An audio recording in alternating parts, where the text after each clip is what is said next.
మనకి ఇవాళ కావాల్సింది ఏమిటి అంటే రాష్ట్రాల మధ్య సఖ్యత కావాలి. రాష్ట్ర ముఖ్యమంత్రులు ఒకరినొకరు మాట్లాడుకునే పరిస్థితి ఉండాలి. రాష్ట్ర ముఖ్యమంత్రుల మధ్య సఖ్యత ఉంటే, రాష్ట్ర ముఖ్యమంత్రులు కలిసి పనిచేసే గుణం ఉంటే అప్పుడు ఏదైనా డెవలప్మెంట్ అనేది జరుగుతుంది. ఆ పరిస్థితి ఈరోజు ఉంది కాబట్టే కేసీఆర్ గారు ఒక అడుగు ముందుకు వేసి మెగ్నానిమిటీ చూపించాడు. వాళ్ళ రాష్ట్రం నుంచి అంటే వాళ్ళ బౌండరీస్ నుంచి, మన బౌండరీస్ నుంచి కాదు, వాళ్ళ బౌండరీస్ నుంచి పాపం ఆయన ముందుకు వచ్చి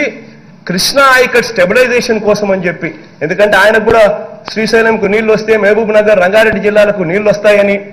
కృష్ణా నాగార్జున సాగర్కి నీళ్లు వస్తే తనకు కూడా ఖమ్మం జిల్లా, నల్గొండ జిల్లాలకు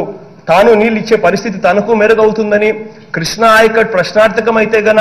తనకు సంబంధించిన జిల్లాలు కూడా ఏదైతే ఉన్నాయో మహబూబ్ నగర్, నల్గొండ, రంగారెడ్డి, ఖమ్మం, ఈ అన్ని జిల్లాలకు కూడా తనకు ఇబ్బంది అవుతుందనే ఉద్దేశంతో మనకు సంబంధించిన 8 జిల్లాల అధ్యక్ష, రాయలసీమకు సంబంధించిన 4 జిల్లాలు, ప్రకాశం, నెల్లూరు 6 జిల్లాలు, Guntur, Krishna up to west Godavari, Krishna ఆయకట్టుకు సంబంధించి మొత్తం ఆయకట్టే ప్రశ్నార్థకమయ్యే పరిస్థితులు ఉంటాయని చెప్పి ఆయన ఒక అడుగు ముందుకు వేసి, మనం వెళ్ళి అడిగిన వెంటనే ఒక అడుగు ముందుకు వేసి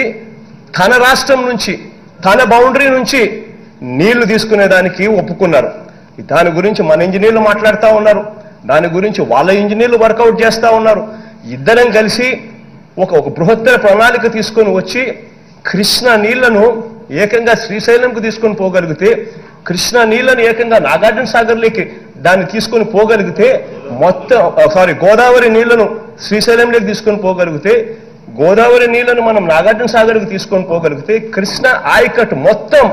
స్టెబిలైజేషన్ జరుగుతుంది, స్థిరీకరణ జరుగుతుంది అని చెప్పి దీనికి సంతోషించాల్సింది పోయి చివరికి దాంట్లో కూడా రాజకీయాలు వెతుకుతా ఉన్నారని అంటే ఇంతకన్నా దిక్కుమాలిన ప్రతిపక్షం బహుశా ప్రపంచ చరిత్రలో ఏది ఉండదని చెప్పి నేను నిస్సంకోచంగా కూడా చెప్తా ఉన్నా అధ్యక్ష.